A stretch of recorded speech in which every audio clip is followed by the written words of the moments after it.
안녕하세요. 알기 쉽고 재미있는 경제 이야기 머니라떼입니다. 이미 캐나다나 유럽에선 이 비트코인 현물 ETF가 상장돼 있지만 글로벌 최대 시장인 미국은 현물이 아닌 선물 ETF만 상장돼 있죠. 현물 ETF의 경우 과거 숱한 시도가 있었으나 번번이 미국 증권거래위원회 SEC의 문턱을 넘지 못했어요. 선물 ETF는 비트코인 가격에 베팅하는 것일 뿐 그 비트코인 자체를 매수하는 투자가 아닙니다. 만약 현물 ETF가 승인이 되면 ETF 운용사는 그 값어치만큼의 비트코인을 반드시 매수해야 합니다. 즉, 신규 자금이, 그것도 기관 투자자들의 어마어마한 자금이 비트코인으로 유입되는 중요한 채널이 생기는 것이죠. 그런데 이 글로벌 운용사들의 비트코인 현물 ETF가 올해 안에 승인될 것으로 점쳐지고 있습니다. SEC가 세계 최대 자산운용사 블랙록이 신청한 현물 ETF를 한 차례 거절했지만 발빠르게 서류를 보완해 재신청하자 결국 승인될 가능성이 높을 것으로 예상되고 있어요. 블랙록에 이어 다른 대형 자산운용사들도 잇따라 신청서를 제출하며 호재에 목말라 있던 가상자산 업계는 환호하는 중인데요. 현재 SEC에 제출된 신청서는 총 11건으로 블랙록을 비롯해 돈나무 누나가 이끄는 아크인베스트, 월가의 전설 피터 린치가 근무했던 피딜리티 등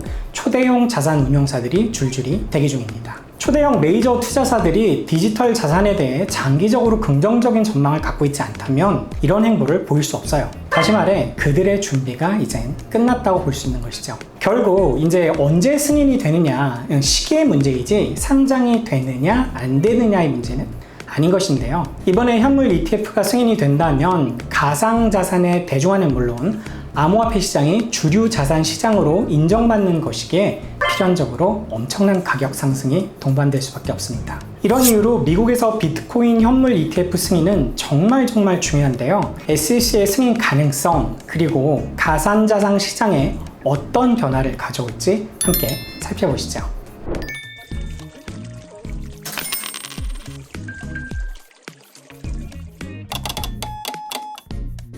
ETF는 상장지수 펀드를 뜻하는데요. S&P 500 지수 등의 시장지수는 물론이고 특정 업종, 채권, 원자재 등 다양한 자산과 연동돼 가격이 오르내리는 금융상품을 말합니다. 개별 기업에 투자하는 일반 주식과 공모펀드의 성격을 모두 가지고 있고 펀드처럼 여러 종목에 분산 투자할 수 있어요. 따로 가입하는 절차 없이 개별 주식처럼 시장에서 쉽게 거래할 수 있고 낮은 거래 비용으로 인해 자본시장의 혁신으로 손꼽히는 상품입니다.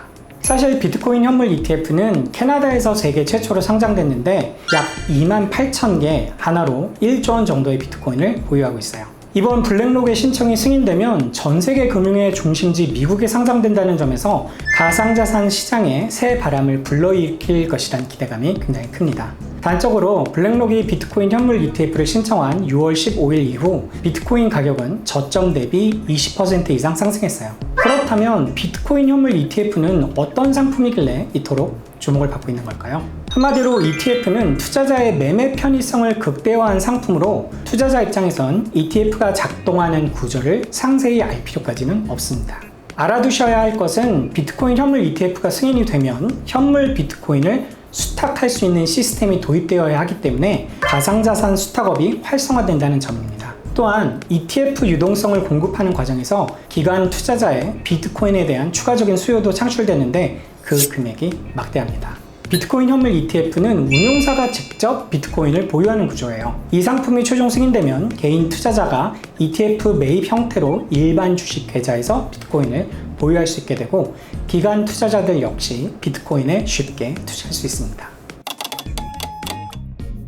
현물 ETF 신청이 처음도 아니고 좀처럼 SEC의 승인을 얻어내지 못했지만 이번 소식에 시장이 주목하는 이유는 신청자가 다름 아닌 블랙록이기 때문입니다. 블랙록의 자산 운용 규모는 9조 달러, 하나로는 무려 1경 1천조 원이나 되는데 세계 최대 자산 운용사로 역대 576건의 ETF를 신청을 해서 단 한 건을 제외하고 575건을 통과시킨 전력이 있어요. 철저한 준비를 통해 확실한 승리를 얻어내는 것으로 유명하죠. 그리고 이번 신청을 제외하곤 블랙록이 가상자산 관련 ETF 상장을 시도한 적이 없어요. 그만큼 많은 준비와 사전 조율을 거쳐 비트코인 현물 ETF를 준비한 것으로 이번에도 상장 승인이 날 가능성이 매우 높습니다.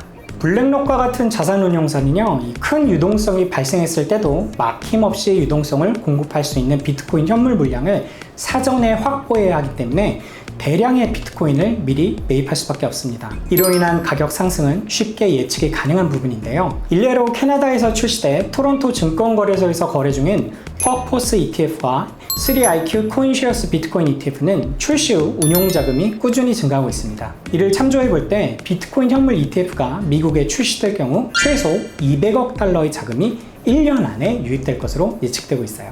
하지만 SEC는 이 ETF 지수에 대한 조작 가능성과 이를 감시할 시스템이 부재하다, 이런 일관된 이유로 그동안 승인을 거절해 왔는데요. 예를 들어 특정 비트코인 현물 ETF가 가상자산 거래소 A의 4시 종가를 기준가로 삼는 지수를 추정한다고 가정을 해보죠. 이때 비트코인을 대량 보유하고 있는 기관 투자자가 기준가 산정 시점에 맞춰 A 거래소에 비트코인을 덤핑해 인위적으로 기준가를 낮춥니다. 그리고 이 기관 투자자는 낮아진 기준가로 ETF를 발행한 후 시장이 회복한 다음 ETF를 유통시장에 매도해 차익을 얻습니다. 이 경우 시장 조작에 따른 피해는 고스란히 일반 투자자에게 전가됩니다. 영문도 모른 채 시장이 급락함에 따라 비트코인 현물이나 ETF를 매도를 했는데 사실 급락의 원인은 차익 거래를 위한 악의적인 덤핑일 수도 있는 것이죠. 지금 보고 계신 영상이 도움이 되신다면 구독과 좋아요, 그리고 알림 설정까지 부탁드립니다.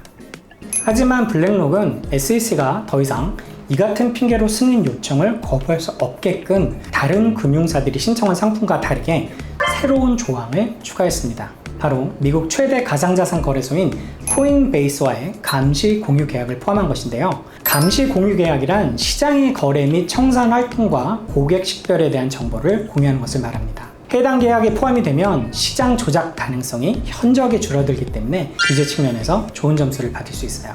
SEC가 코인베이스를 적절한 감시 기구라 판단한다면 승인 가능성은 높을 것으로 예상됩니다. 왜냐하면 이와 유사한 케이스로 구리 현물 ETF 상장 사례가 있거든요. 2014년 SEC가 구리 ETF를 최종 승인하기까지의 과정과 현재 상황이 매우 흡사합니다. 구리 현물 ETF 상장을 주도한 JP모건은 2010년 말 최초로 신청서를 제출했는데 당시 구리 가격 조작 가능성과 제조업체의 반대로 승인이 무산될 뻔했어요. 하지만 JP모건은 SEC 권고에 따라 런던 금속거래소와 포괄적 감시 공유 계획을 체결해 이 문제에서 벗어날 수 있었고 2012년 말 미국 시장에 최초로 구리 현물 ETF를 상장시킵니다. 블랙록이 제시한 감시 공유 계약은 그간 SEC가 방패 삼았던 시장 불투명성 요인을 정조준하고 있는 아이디어입니다. 금융상품에 관하여 SEC가 무소불위에 가까운 권력을 가졌지만 그렇다고 마냥 버틸 수 있는 것은 아니거든요. 설득력 있는 이유를 제시하지 못한다면 직무유기라는 비판과 더불어 국회 등 입법기관의 견제를 받을 수밖에 없습니다. 게다가 이 비트코인의 시가총액은 현재 5천억 달러를 넘어서 몸집이 굉장히 커졌기 때문에 특정 세력에 휘둘릴 가능성도 크지 않아요. 이뿐만이 아닙니다.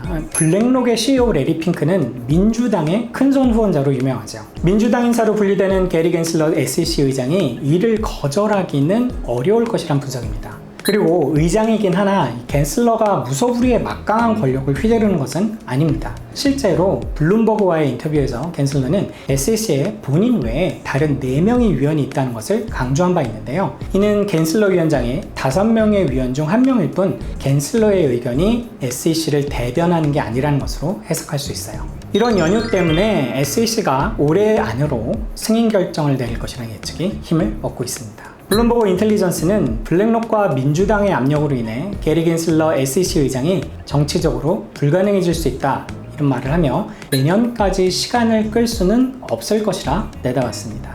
이런 분위기를 감지했기 때문일까요? 비트코인 현물 ETF 출시 가능성에 대해 회의적이었던 애널리스트들까지 이번엔 승인될 가능성이 높을 것으로 내다보고 있습니다.